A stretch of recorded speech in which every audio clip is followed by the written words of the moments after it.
My Spiritual Wife. A story by E.B.'s Heart. Benjamin was lying on his bed, thinking about his ex. Who can ever be like Sonia? He thought, smiling when he fell asleep. Waking up to the sweetest feeling, he felt a cold, sweet feeling between his legs. "Oh, give it to me, baby," he exclaimed. He also felt a tongue running through his chest. "What are you doing to me, Sonia? But please don't stop," he shouted. He felt his body shaking to the sweetest feeling he had ever felt in his life, then he released himself all over his cloth. Just when he turned around to say, "Don't go, babe," he had a very cold feeling that shook his body to the core and his door opening and closing. He screamed and jumped up on his feet and shouted, "Sonia, is that you?" but got no response. He put his light on and saw his mess melting away on the bed. He quickly walked to the bathroom and washed his hands and also cleaned the bed. That was when he looked at the mirror and saw his entire chest covered in red lipstick. He became scared, while dialing Sonia's number, not even minding what the time was. A male voice picked the call and shouted, "What is it, Guy? Sonia is sleeping, move on. You guys broke up almost a year ago, why are you calling her at this odd hour?" Benjamin quickly cut the call and realized he messed up by calling Sonia. What was that? A dream? He wanted to rebuke whatever it was, but the memory of what he just felt flooded his mind and his body stood at attention again. "I have never felt this way before," he said, touching himself. He fell asleep while doing so and Sonia returned. "Stay still and let me bury your soul in hot ecstasy," Sonia whispered in his ear. He felt her mouth around him, and the feeling was out of this world. Within some minutes, he felt a hot trickle of liquid in his lap. It made him jump out of bed again. "What is all this?" Benjamin murmured and started reading his book. The next day in school, Benjamin could hardly concentrate on his studies. He reminisced about his Sonia experience the night before. Whenever he thought of it, his body would start reacting in his trouser. "Oh, not again," he said, and covered the front side of his trouser to hide the bulge. He went to the toilet and tried everything possible to calm himself down, but nothing seemed to be working. "Let me just touch this and get some relief," he thought to himself, but found himself drifting into the dreamland. Sonia walked into the toilet and knelt before him. She was holding a cup of ice cream in her hand. "Stand," she said softly to him. He quickly stood up and felt the ice cream on him. He gasped. The next thing he felt was a very powerful feeling all over his body. As Sonia's mouth was working on him, he woke up and saw his trouser zipped. "Did I just fall asleep?" he asked and opened the door.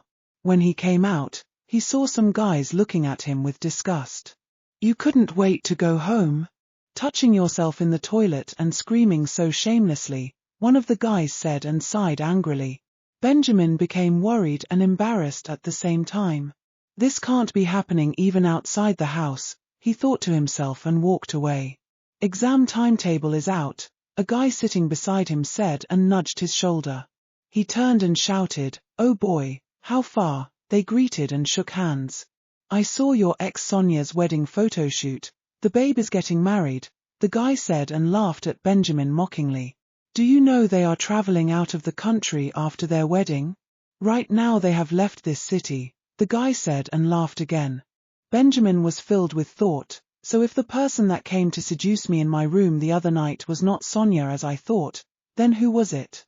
Within 2 months, Benjamin had fallen in love with whoever that came to his room every night.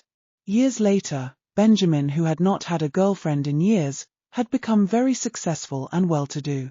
His mother had started the usual poem of "Get married and give me grandkids."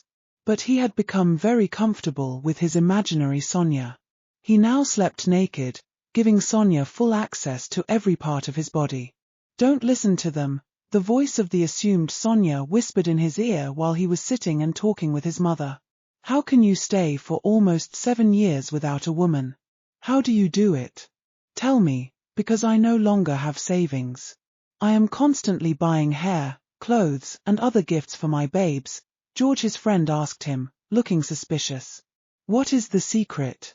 Benjamin smiled and said, "Nothing, it is just self-discipline and nothing more. George laughed and pretended to agree. He started suspecting that something might be wrong with Benjamin. George and Shola, his closest friends, decided to set him up with a beautiful babe, who was living in the same compound with Shola, to see what he would do. They paid him a surprise visit on a weekend and brought his favorite food, jollof rice made with weed with a bottle of wine. "Let's chill with this," Shola said and laughed.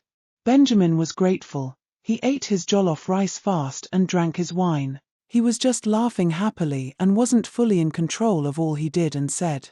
"She can come in now," Shola said over the phone, laughing. A pretty babe walked in and shook hands with an oblivious Benjamin, saying, "I am Stephanie, and you are?" "Benjamin, I am Benjamin," he said, smiling back. "Make him happy," George said and laughed. Stephanie, who noticed Benjamin was calling her Sonia, smiled and asked, "Who is Sonia?" "You are Sonia," Benjamin said and laid down, waiting for Sonia to do her job. Stephanie, who was waiting for Benjamin to lead her on as the man was disappointed. "Maybe he is drunk," she thought to herself and started playing with him.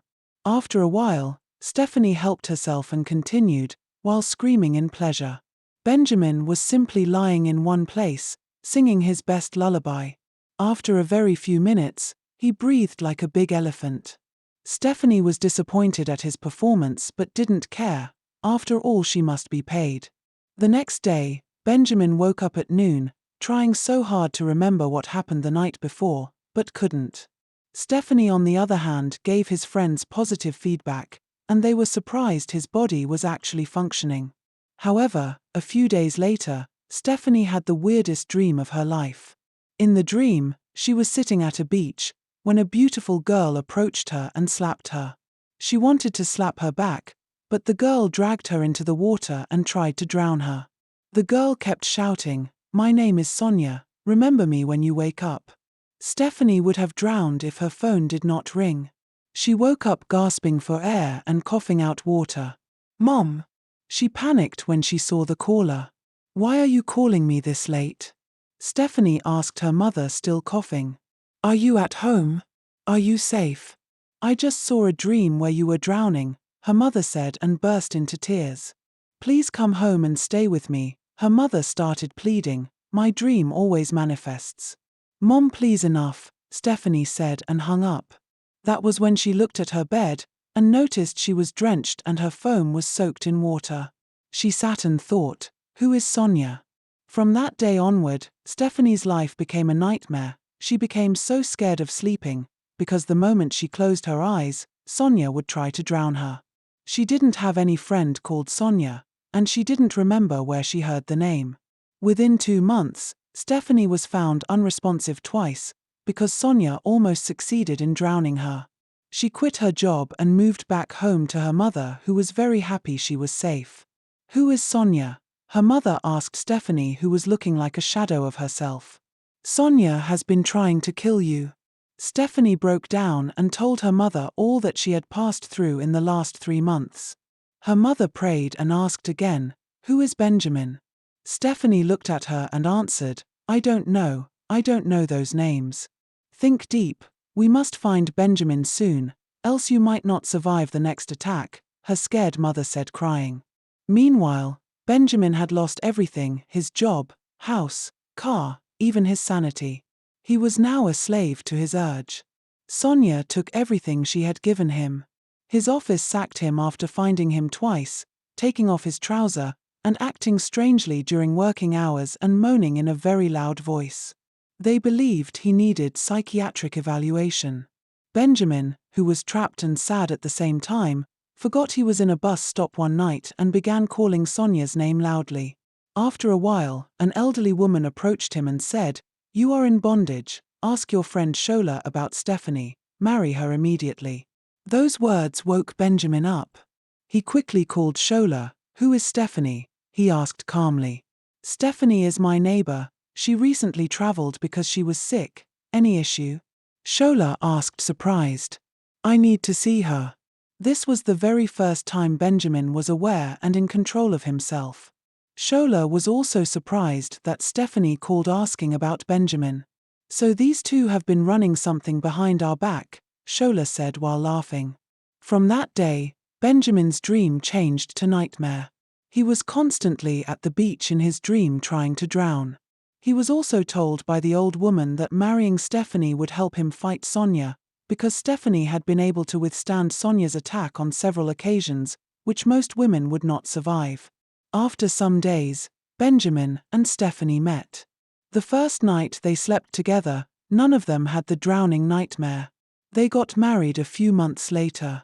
Sometimes, some bad habits can give room for unclean spirit to manipulate you. Keep your mind occupied with clean thoughts and actions to keep such spirits far from you. Thanks for watching. Please subscribe.